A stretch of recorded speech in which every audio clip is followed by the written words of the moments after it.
Pode Aprender. O Pode Aprender é o seu espaço para debater temas importantes para a educação básica brasileira. Uma realização da Aprende Brasil Educação.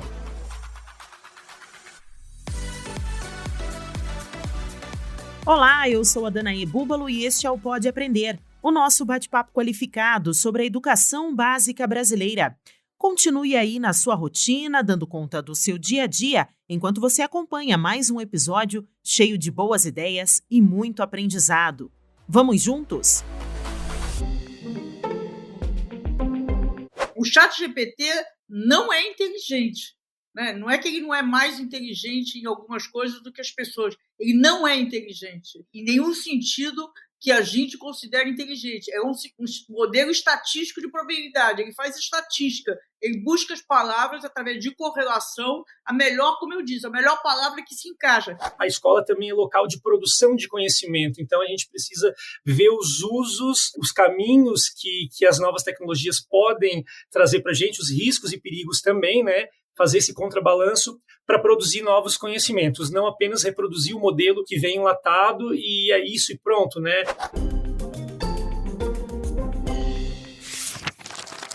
Livro aberto. Incentivar alunos a pensar, desenvolver pensamento crítico, produzir e solucionar problemas por conta própria são os desafios diários na educação. E agora, com a chegada de ferramentas de inteligência artificial disponíveis para uso livre, professores e estudantes ganham aliados ou inimigos nesta missão? O acesso ao ChatGPT, por exemplo, é aberto, o que possibilita alunos resolverem exercício dos mais variados temas e disciplinas, além de redigir uma redação ou mesmo um trabalho acadêmico mais aprofundado. Diante do avanço desse tipo de tecnologia, é normal que a comunidade escolar se preocupe com a interferência no processo de aprendizagem. No entanto, não é possível ignorar as novidades e o que essa inovação pode trazer para as instituições de ensino. Neste episódio do Pode Aprender, vamos juntos entender quais são os possíveis impactos das ferramentas de inteligência artificial nas escolas. Pega a caneta. Quem participa do bate-papo dessa vez é o Fabrício Esprícigo, que é pedagogo no Instituto Federal de Educação, Ciência e Tecnologia de Santa Catarina. O Fabrício é doutor em educação com tese sobre as transformações da educação no contexto da sociedade 4.0.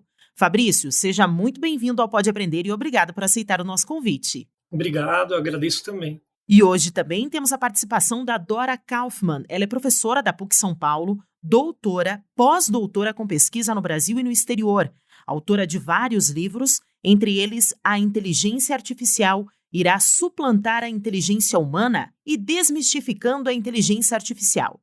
Ela também é colunista da Época Negócios. Dora, também muito obrigada por aceitar o nosso convite. Seja muito bem-vinda ao Pode Aprender. Então, estamos aqui. É um prazer, Fabrício, muito interessante encontrá-lo e poder falar sobre um tema tão fundamental hoje. Bom, professores, para a gente começar o nosso bate-papo, eu gostaria que vocês falassem um pouquinho sobre essas ferramentas de inteligência artificial. Elas podem ser facilitadoras nesse processo de aprendizagem? O que você acha, Dora? Então, sem dúvida. Agora, eu acho que a gente precisa, antes de mais nada, e acho que o foco da nossa conversa está muito em torno do ChatGPT, que é, de fato, quem colocou fortemente esse ano na pauta. Eu acho que, antes de tudo, a gente precisa experimentar, tanto professores como alunos. É muito recente. A inteligência artificial em si, que tem dizimado nos últimos 10 anos, é recente. Eu acho que, no caso do que se está falando, que a categoria que está incluída, o ChatGPT, que se chama IA generativa, é mais recente ainda. Então, antes de tudo, nós precisamos experimentar. Eu acho que tem um potencial de beneficiar tanto os alunos quanto os educadores. Em muitos casos, eu acho que a gente tem que pensar também que, na verdade, a inteligência artificial já está mediando a nossa vida, a vida do educador e dos alunos, há muito tempo. Né? Quando a gente faz uma consulta no Google, que é recorrente, nós estamos usando a inteligência artificial. Quando a gente usa as plataformas e aplicativos no cotidiano, inclusive no exercício da função de educador, tem por trás a inteligência artificial. O que muda com o ChatGPT, entre outros, é fundamentalmente que a inteligência artificial deixou de ser invisível, porque ele propõe uma interface mais simples, uma interface direta através da linguagem, que é, em geral, como a gente se comunica. Então, a inteligência artificial já estava na nossa vida. Tudo que envolve grandes volumes de dados, a técnica que consegue lidar com grandes volumes de dados, daí extrair informação útil, é a inteligência artificial. Sendo a inteligência artificial uma tecnologia disruptiva, né, ela coloca em xeque os procedimentos e comportamentos estabelecidos e que sugere como é que a gente enfrenta essa questão é rever e melhorar os padrões de avaliação, as metodologias, os procedimentos. Então, eu acho que, de fato, ela tem uma grande contribuição, mas ela vai ter uma grande contribuição na medida que se conheça essa técnica, o fundamento, a natureza, que possa avaliar quais são os riscos, que possa ter uma governança dentro das instituições de educação, quais são os pontos de atenção que os educadores têm que ter, inclusive que transcende a questão só da privacidade dos dados. Então, é difícil responder rapidamente a uma pergunta dessa, mas eu acho que tem muitos benefícios. Acho que não é futuro, né? É o que já está acontecendo. Se você entra, tem vários documentos, tem um documento que acabou de sair da Unesco em relação específica, o primeiro documento da Unesco específico sobre inteligência artificial, assim, que sai do geral, das questões dos conceitos gerais, algumas recomendações. Saiu agora também recente, um documento do que seria o MEC, né? O responsável pela educação dos Estados Unidos, também um documento que foi discutido em vários fóruns com professores e educadores, é um documento que resulta desses fóruns. Eu tenho uma coluna na Época Negócios e esses 2 documentos fazem parte da minha coluna, a penúltima coluna.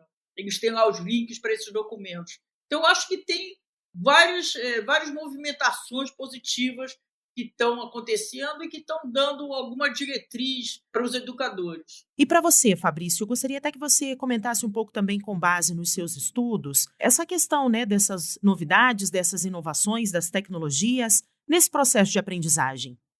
Boa tarde, Danaê. Boa tarde, Dora. É um prazer, primeiramente, participar dessa conversa com vocês. E em relação à questão levantada, eu penso que a inteligência artificial, as novas tecnologias de informação e comunicação que estão impactando diretamente o contexto educativo, elas se inserem, como disse a professora Dora no início da sua fala, em um contexto mais amplo, né? No âmbito da política educacional, eu, como pedagogo, analisei essa temática à luz de um referencial teórico, metodológico, histórico, crítico. Então, a gente pensa que essas tecnologias 4.0, em analogia à 4ª revolução tecnológica que a gente vivencia hoje, né? Com cyberespaços, inteligências artificiais, big data, grandes volumes de dados, como falou a professora Dora. No contexto da educação, essas tecnologias elas podem gerar novas demandas por processos formativos diferentes, demandas por novos currículos, mais antenados com as transformações pelas quais a sociedade passa. Então, numa pesquisa que eu realizei recentemente, a gente estudou um pouco de como a educação se insere diante desse processo, que é uma reestruturação produtiva também. No âmbito do trabalho, que novos profissionais a sociedade vai exigir e que profissionais, que sujeitos a escola forma hoje diante das tecnologias que nós temos disponíveis, né? Então, isso tudo vai gerar novas discussões para que os educadores, governantes, sociedade civil, pense em que modelo formativo e qual sociedade nós queremos daqui para diante, né? Então, essas mudanças, segundo uma pesquisa aqui de Santa Catarina, da Fiesc, Federação das Indústrias do Estado de Santa Catarina, elas exigirão mudanças drásticas na educação, né? Tanto na questão da formação dos professores, quanto no currículo dos cursos, quanto na questão didática, né, nas metodologias de ensino-aprendizagem, se inserir nessa revolução 4.0, demandando profissionais com conhecimento na área de robótica, programação, tendo esse pensamento computacional que já está agora incluído na nossa base nacional comum curricular. As tecnologias, especialmente as tecnologias de inteligência artificial que causam mais surpresa e um impacto na gente num primeiro momento, porque ela é mais palatável ao grande público, elas podem, ao mesmo tempo em que pode promover transformações no mundo do trabalho e a educação como uma das respostas, né, uma das apostas da sociedade para responder às novas demandas de formação de sujeitos, ela é diretamente impactada.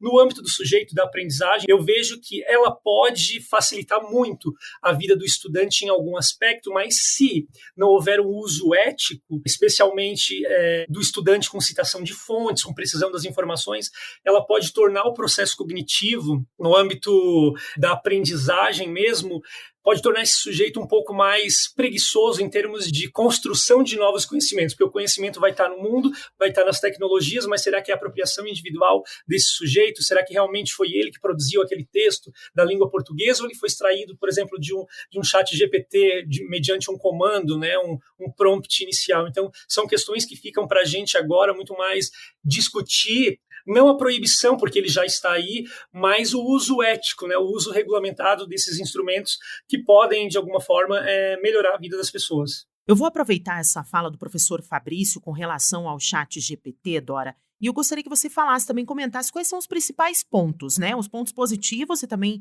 os pontos negativos do uso dessa ferramenta que hoje talvez seja uma das mais populares, né, entre os estudantes. Quais são esses pontos que a gente pode avaliar do chat GPT?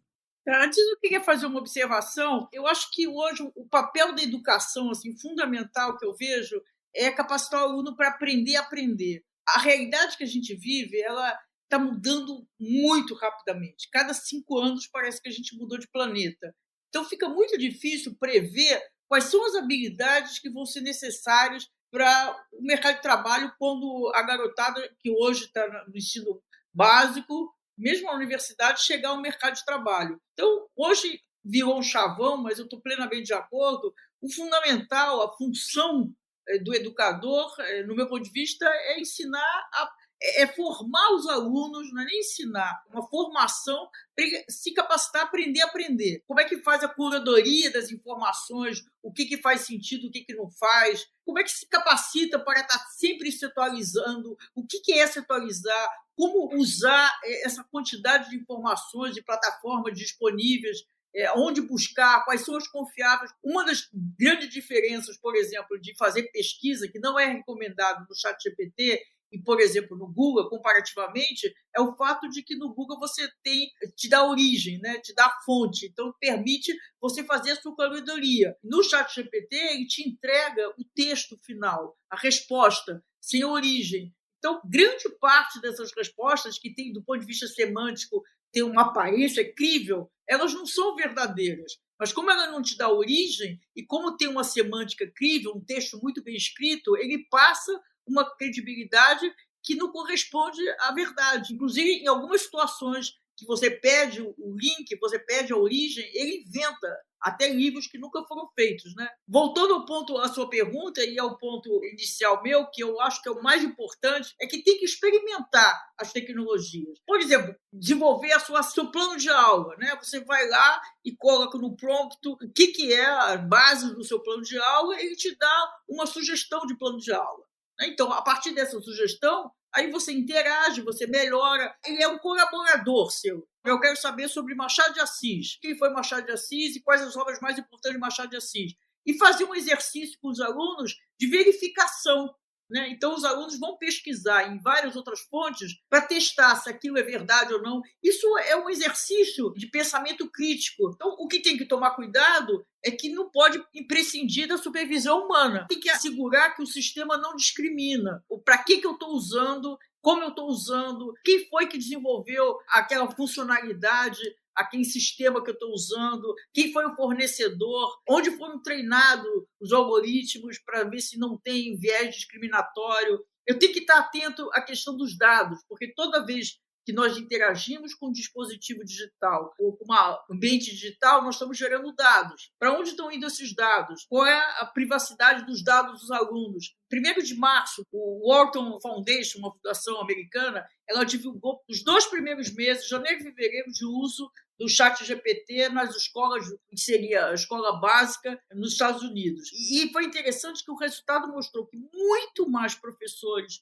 usaram, nos 2 primeiros meses, o ChatGPT como auxiliar das suas tarefas do que os alunos. Ele tem sido melhor em algumas tarefas, muito pior em outras. Então, tudo isso é a experimentação do professor para saber quais são os limites, em que ele pode confiar, em que ele não pode. Nesse princípio, ele não deveria confiar em nada. Só tem como base e checar, rechecar, isso tem a ver com a supervisão humana, todas as respostas, todas as sugestões do ChatGPT ou qualquer outro sistema de inteligência artificial. E fazer a mesma coisa com os alunos. Por que desde o início eu fui contra algumas iniciativas, foram poucas, de banir no mundo, né, de banir o ChatGPT da sala de aula? Eu fui contra porque o ChatGPT, como eu digo, e as outras congêneres, né, tem o Bard do Google, tem a Llama da Meta, do Facebook, tem vários outros aplicativos que estão usando o ChatGPT, mas estão trazendo soluções distintas, né? Você entra lá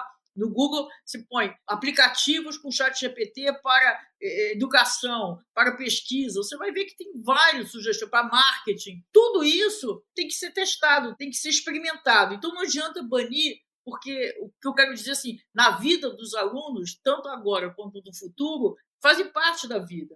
Então, se você bane, você tira a oportunidade de dar essa vivência de uma forma organizada, consciente para os alunos sobre uma tecnologia que está na vida deles e vai estar cada vez mais. Então, acho que esse é o espaço correto, o espaço de aprendizado. É você experimentar junto com seus alunos e criar consciência. Quais são os limites dessa tecnologia, quais são os pontos de atenção, quais são os problemas que ela pode trazer e, fundamentalmente, no caso do ChatGPT, saber que é um modelo estatístico. Então, o grau de incerteza, o grau é muito grande. Perfeito, Dora. E como que você avalia, professor Fabrício, qual seria o papel do educador, do professor diante dessa, entre aspas, nova educação, né? Desse novo mundo que está em constante transformação? Como que seria a adaptação dos professores em sala de aula com tudo isso? Eu vejo que, num primeiro momento, o professor ele não vai ter um receituário de como atuar diante disso, né? É aquilo que a professora Dora falou, está aberto para experimentação, ver como funciona o ChatGPT, utilizar na prática, não proibir isso para os estudantes, né? Aqui no nosso campus, eu trabalho no Instituto Federal de Santa Catarina e nós trabalhamos diretamente com educação profissional e tecnológica. E alguns professores me relatam que já estão fazendo uso, especialmente alguns professores de matemática. Eles pedem para os alunos inserirem a fórmula ali e ver se o ChatGPT dá o resultado. Mas com base nisso, eles fazem uma análise, né, daquilo que o ChatGPT está gerando para ele, justamente para a formação dessa consciência crítica do estudante. Porque nem tudo que vai como resposta do ChatGPT necessariamente é verdadeiro, porque não cita fonte, né? A gente não tem como se assegurar se realmente aquele conhecimento que foi produzido pelo ChatGPT realmente é verdadeiro. Eu gosto muito de uma fala do Leandro Carnal, justamente analisando as inteligências artificiais, especificamente o ChatGPT, que reproduz mais uma conversa humana, né, com uma linguagem mais próxima do humano, e ele diz que o ChatGPT ele passa muito mais da média de um aluno de educação básica, né? As respostas que ele fornecem são acima dessa média. E também há alguns estudos que mostram que o ChatGPT ele consegue, inclusive, superar a, digamos, inteligência de um médico, né, no receitar alguma medicação, porque já está sendo utilizado também como fonte para isso. Vejam só os perigos que a gente corre, porque o ChatGPT ele tem uma base de dados muito ampla e essa base ela vem sendo retroalimentada pelas perguntas que a pessoa faz. Então é preciso também saber perguntar para o ChatGPT. sabe? Saber estabelecer relações. Eu, na área da educação, já fiz algumas perguntas e, realmente, as respostas que vieram não eram precisas. Mas, em termos gerais, assim, ele produz respostas padrão, acima da média da população. Só que, quando a pessoa tem um conhecimento mais específico de determinada área, ela vai percebendo inconsistências. Então, é importante que o professor esteja atento, como eu já disse anteriormente, para o uso ético dessa ferramenta. Não adianta o professor proibir o estudante de utilizar. Nós, como trabalhamos aqui na educação profissional e tecnológica, os estudantes já fazem uso, especialmente nas produções textuais que não são realizadas em sala de aula. E o professor fica muito angustiado diante disso, né? Como eu vou agir para trabalhar isso? Vou proibir? Eu acredito que esse não seja o caminho, né? Porque as inteligências artificiais, elas já estão aí na nossa vida, né? Não só o ChatGPT, mas inúmeras outras inteligências artificiais que a gente lida no dia a dia e que nem percebe que elas já estão automatizadas no nosso cotidiano. Eu acredito que o caminho seja muito esse, passar pelo processo de reflexão, né? Um olhar crítico diante das tecnologias. E aí que eu coloco onde a educação se insere nesse contexto, diante das tecnologias 4.0, né, de hiperconectividade, que inclusive mudam o mundo do trabalho, vem mudando. Eu tenho um dado aqui do Glauco José Corte, ex-presidente da Federação das Indústrias de Santa Catarina, e ele diz que 30% dos empregos atuais não existiam 10 anos atrás, e 65% das crianças que se encontram nos primeiros anos da escola, eles trabalharão em ocupações que ainda não existem, né? Então, essas estimativas que em 2030 a arquitetura da sala de aula tende a mudar radicalmente, né? A escola dita tradicional, como a conhecemos hoje, ela está passando por um momento de mudança de paradigma, né?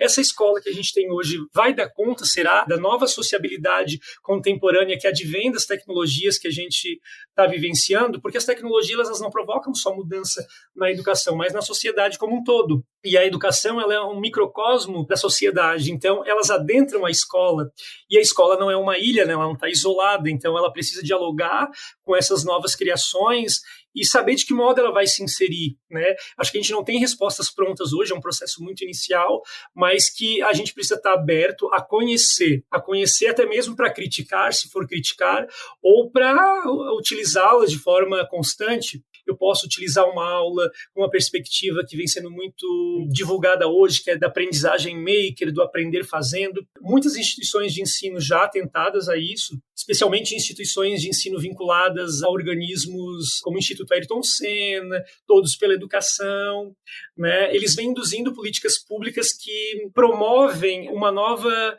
mentalidade nas instituições de ensino, né? Eles vêm promovendo mudanças na política educacional brasileira, de modo a as escolas cada vez mais tentarem se adaptar a essa tecnologia. E o educador precisa estar atento a esse movimento. Ele não pode ficar alheio, né? Então ele precisa verificar as possibilidades e limites que elas promovem aí para as diferentes profissões, para as diferentes carreiras, que novas demandas vão ser exigidas da educação, porque, com certeza, o perfil de sujeito que se busca hoje da escola, ele vem passando por transformações, né?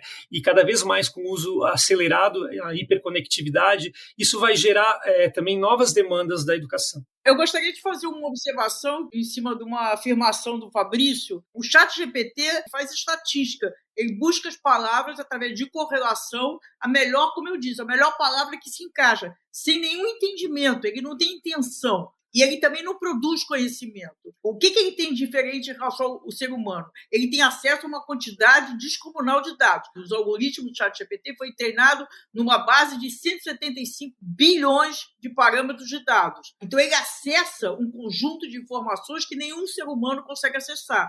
Mas exatamente por ele não ser inteligente, por ele não ter entendimento, nem contextualizar nada, a probabilidade de ter respostas incorretas é imensa. Então, em relação à sala de aula, no ChatGPT ele é capaz de produzir textos que têm uma aparência, e aí que mora o perigo, porque ele tem uma aparência crível, ele tem uma semântica, uma forma de compor o texto. Aí sim, do ponto de vista linguístico, superior à maior parte da capacidade das pessoas produzirem texto. Mas isso não quer dizer que o conteúdo está correto, né? Hoje, o que a gente fala de inteligência artificial são mecanismos estatísticos com zero de inteligência. E, por isso, eles são, ao mesmo tempo, eles têm contribuições enormes e eles têm riscos enormes, exatamente porque eles não são inteligentes. Agora, aí eu queria fazer mais um comentário. Essa questão do professor não é só uma iniciativa do professor, né? Primeiro que a gente já tem uma dificuldade que já estamos carregando, que é a dificuldade de lidar com as tecnologias em geral.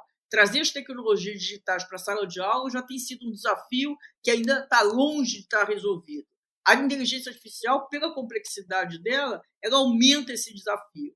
Então, os pré-requisitos, na minha visão, transcendem o professor. Isso tem a ver com política pública. É o governo que tem que criar a infraestrutura, conectividade de qualidade, dispositivos digitais fornecer adequados e a capacitação do professor. Então, é todo um processo. Teve agora também, em maio, foi a primeira reunião a Unesco fez com 40 ministros de educação do mundo. Estão preparando um documento que vai ter um outro encontro em setembro em Paris, da Unesco, e onde vai ser apresentado esse documento com questões mais concretas de política pública em relação ao uso da inteligência artificial. É todo um processo de transformação.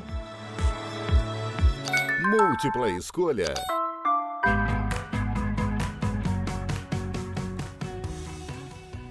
Chegamos a um momento aqui do nosso podcast em que eu sempre peço aos nossos convidados para eles deixarem dicas de filmes, livros, sites, para quem quiser estender o tema, né, do episódio de hoje. Então, professor Fabrício, eu gostaria que você deixasse aqui as suas indicações, né, para ajudar os professores que agora estão tão desafiados, né, por essas novas ferramentas da inteligência artificial. Gostaria que você deixasse aqui a sua dica de filme, de site ou de algum livro. Tem um livro muito interessante para indicar que eu acho que ajuda a gente a refletir sobre as mudanças tecnológicas de uma forma mais ampla, né? Inserindo elas nas mudanças da sociedade, né? Esse novo contexto social. Então, esse livro eu acho que é bem interessante, que ele vem ajudar a gente a compreender esse movimento de reestruturação produtiva, né? Na base tecnológica de mudanças disruptivas, né? Então, o livro é A Quarta Revolução Industrial, do Klaus Schwab, que era um dos representantes do Fórum Econômico Mundial. Então, eu deixo esse livro como dica e como sugestão, A Quarta Revolução Industrial.